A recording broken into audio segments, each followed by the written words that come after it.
It's been nearly 6 years since Domino's pushed drone technology to its logical peak by delivering a pizza, but now the dream is getting closer to becoming reality. SkyDrop, the pizza maker's partner in aerial pizza logistics, said this week that it's completed building the Domino's drone fleet and that commercial tests will begin soon in New Zealand.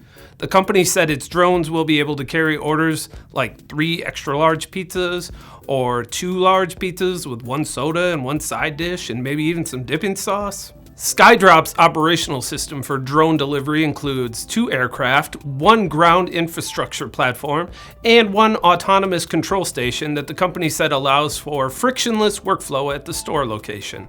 Besides being totally awesome, pizza delivered by drone offers perks like reducing traffic and CO2 emissions.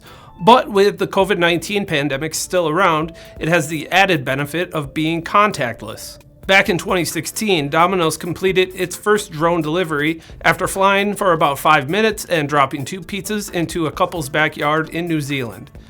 At the time, the company said it hoped to expand drone delivery to Australia, Belgium, France, the Netherlands, Japan, and Germany. Since then, SkyDrop has been evolving its technology. The company increased the payload of the SkyDrop drone up to 3.5 kilograms, increased the precision delivery altitude of the drone up to 60 meters, and incorporated a parachute system for safety. And now, the time is right. The world is ready. Let the pizzas fly. I'm Ben Munson, and this is IEN Now. What's that sound? That's dipping sauce.